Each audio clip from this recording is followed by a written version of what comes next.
selamat datang di mini vlog geografi kelompok 6 kelas 12 P3.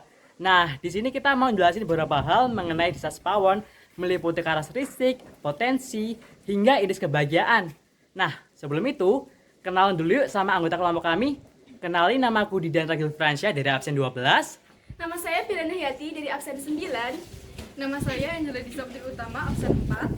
Saya Yasinta Putri Iskandar absen 34. Nama saya Muhammad Arif Aulia Rahman absen 21. Baiklah, selamat menonton. Mari ikuti perjalanan kami pergi ke desa Sepawon.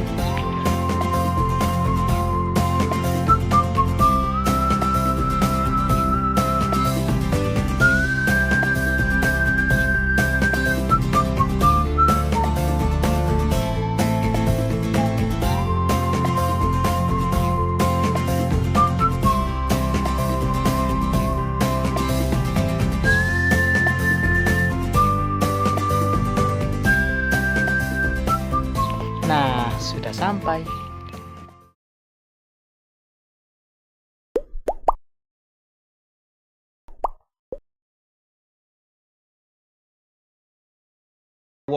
Yaitu Sepawon adalah desa yang berada di Kecamatan Prosokaten, Kabupaten Kediri, Jawa Timur, Indonesia. Terdiri dari beberapa dusun, di antaranya dari barat Dusun Badek, Dusun Sepawon, Dusun Rangka, Dusun Peto, Ngombo 1. Wilayah tanah Afdeling Gratik, Afdeling Gatok berbatasan dengan Ngancar. Lalu apa sih alasan kami memilih lokasi ini? Alasan kami memilih desa Sepawon adalah karena Sepawon merupakan desa yang memiliki banyak potensi dan topografi yang unik dibandingkan dengan wilayah desa yang lain. Secara geografis, desa Sepawon di bagian barat berbatasan dengan desa Trisula, di bagian timur dan selatan berbatasan dengan desa Ngancar, di bagian utara berbatasan dengan desa Sata. Secara astronomis, desa Sepawon terletak di 7,872903 garis lintang dan 112,19842490 garis bujur. Kita ke klasifikasi dari wilayah Sepawon ini. Nah, Sepawon ini termasuk dalam desa ya teman-teman. Namun desa apa? Jadi, desa Sepawon ini termasuk dalam kategori desa swasembada. Mengapa demikian? Suatu desa dapat dikatakan masuk kategori desa swasembada jika desa tersebut telah memanfaatkan potensi yang dimilikinya. Tidak hanya itu, desa swasembada juga memiliki infrastruktur,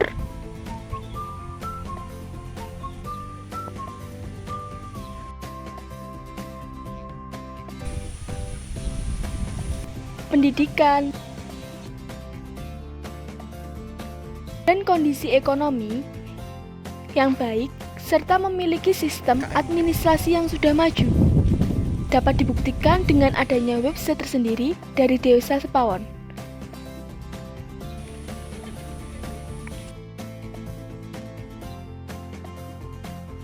Karakteristik dari Desa Sepawon. Peranan kelompok primer dari Desa Sepawon sudah mulai memudar.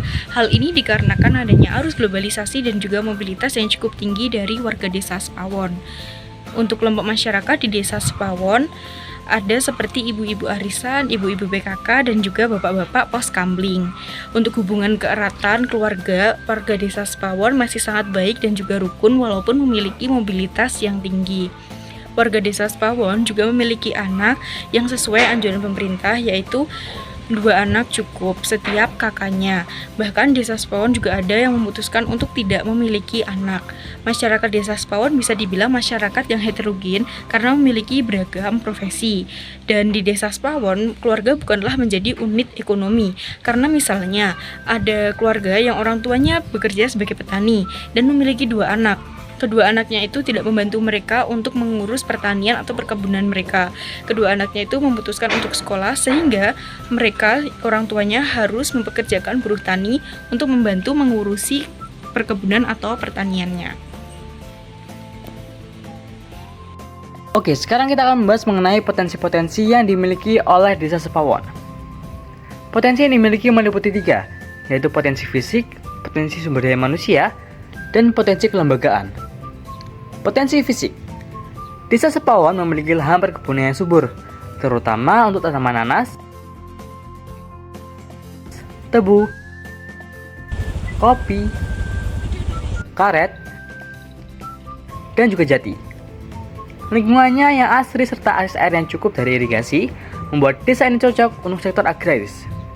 Selain itu, terdapat potensi sumber daya alam lain seperti peternakan dan perikanan air tawar yang dapat dikembangkan, serta wisata alam agrowisata telah dikembangkan.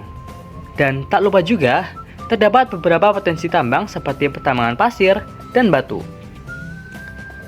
Potensi-potensi alam yang dimilikinya terbukti telah dimanfaatkan dengan adanya pabrik-pabrik yang mengolah bahan mentah menjadi bahan baku. Contohnya seperti pabrik PTPN 12 yang memproduksi bahan baku karet, tebu, dan kopi.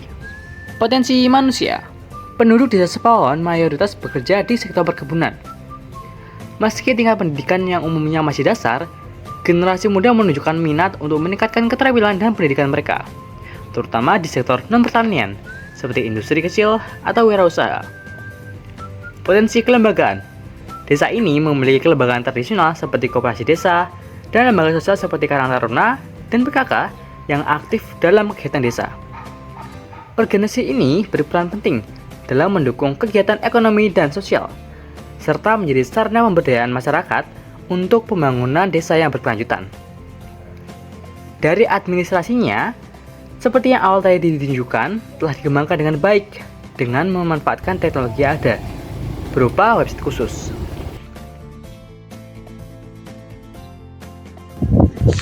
Sekarang kita masuk ke dalam wujud interaksi Desa Sepawon dengan wilayah lain yang ada di sekitarnya.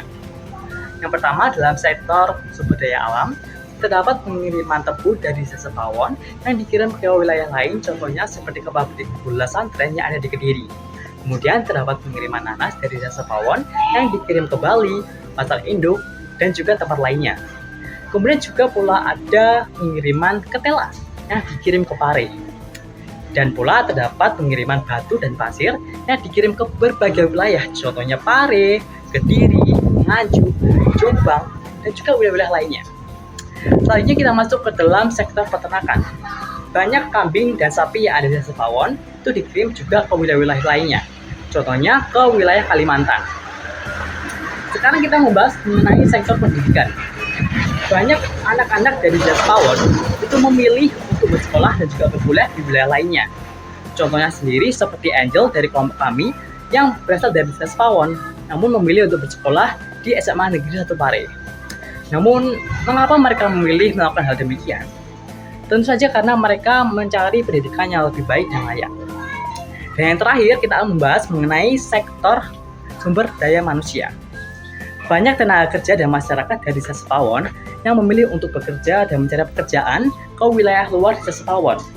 Mereka melakukan hal demikian karena mereka mencari pekerjaan dan juga gaji yang lebih layak ketimbang yang ada di Desa Sepawon.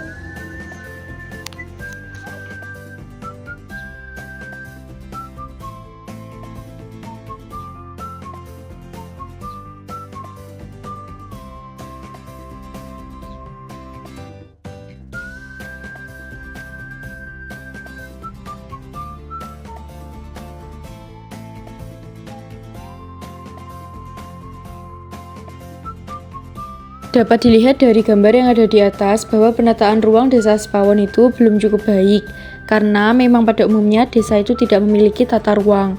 Tapi di sekitaran pabrik PTPN 12 tata ruangnya cukup baik, mulai dari tempat beribadah, sekolah, dan fasilitas kesehatan saling berdekatan dengan rumah-rumah dinas untuk para pekerja yang bekerja di pabrik PTPN 12. Untuk bagian Desa Sepawon yang di luar wilayah pabrik, terlihat berkelompok di tengah-tengah dan dikelilingi oleh perkebunan dan juga pepohonan yang masih asri. Jadi untuk wilayah Desa Sepawon itu memiliki 5 dusun.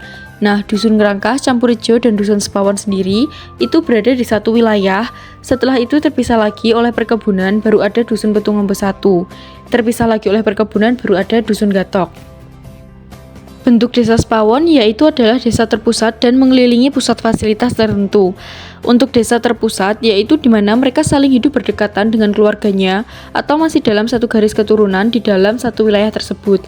Untuk desa yang mengelilingi pusat fasilitas tertentu bisa dapat dilihat dari pola tata ruang yang ada di gambar. Untuk desa Sepawon memiliki 5 dusun, terpisah menjadi 3 bagian. Yang pertama, Dusun Sepawon, Dusun Ngerangkah, Dusun Campurrejo yang terpusat di wilayah pabrik PTPN 12. Untuk Dusun Petungombo terpusat di pusat pemerintahan Desa Sepawon karena Balai Desa Sepawon berada di wilayah Dusun Petungombo.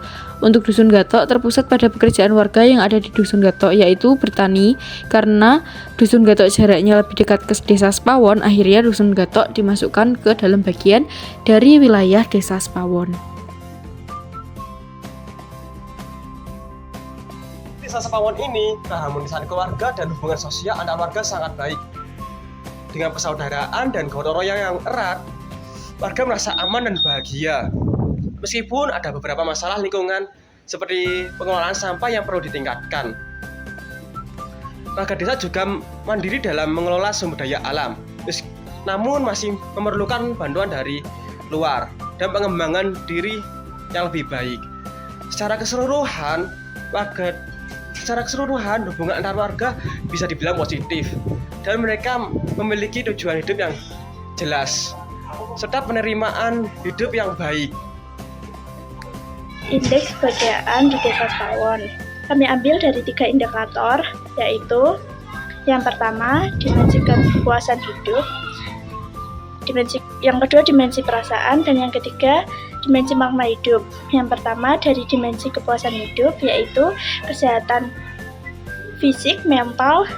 Dilihat dari para warga Sepawon di sini memiliki kesehatan fisik dan mental yang cukup baik.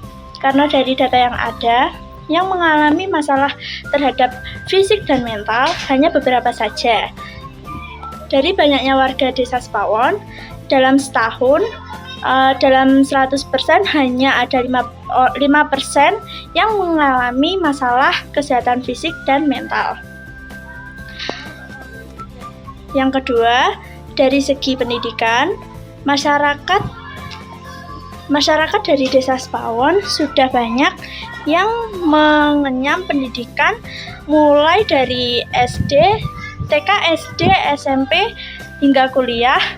Untuk mengayomi pendidikan SMP, SMA, dan juga kuliah, warga Desa Sepawon harus menempuh pendidikan di wilayah lain di luar desa. Untuk SMP, biasanya warga Desa Sepawon mayoritas bersekolah di SMPN 2 Plosokaten, dan untuk pendidikan SMA, mayoritas Desa Sepawon organisasi bersekolah di SMA 1 Plosokaten dan juga SMK 1 Plosokaten. Untuk kuliah, organisasi sekolah sudah cukup beragam. Ada yang berkuliah di Kediri, ada yang berkuliah di Surabaya, dan juga ada yang berkuliah di Malang, dan banyak di wilayah lain. Untuk segi pekerjaan, warga Desa Sepawon sudah memiliki pekerjaan, namun masih ada juga yang menganggur. Untuk profesi atau jenis pekerjaan di Desa Sepawon ini sangat beragam. Ada juga yang menjadi petani, peternak, buruh tani, buruh ternak, ojek online, guru, supir, warung makanan, warung sayuran, dan lain sebagainya. Lalu yang keempat, ada dari pendapatan rumah tangga. Pendapatan rumah tangga ini sudah banyak yang tercukupi, namun masih ada juga yang kurang atau masih belum tercukupi. Dan juga sudah ada yang sangat-sangat tercukupi. Namun untuk masalah pendapatan rumah tangga tercukupi atau tidaknya, ini tidak hanya di Sepawon saja, tapi di daerah lain pasti juga banyak yang mengalami hal seperti ini. Lalu yang kelima adalah fasilitas. Fasilitas di Desa Sepawon ini sudah cukup bagus karena untuk jalan-jalan sudah banyak yang dipaving dan juga diaspal. Lalu untuk rumah-rumah warga Sepawon yang tidak layak huni sudah dibantu oleh pemerintah untuk memperbaiki rumahnya sehingga sudah layak huni.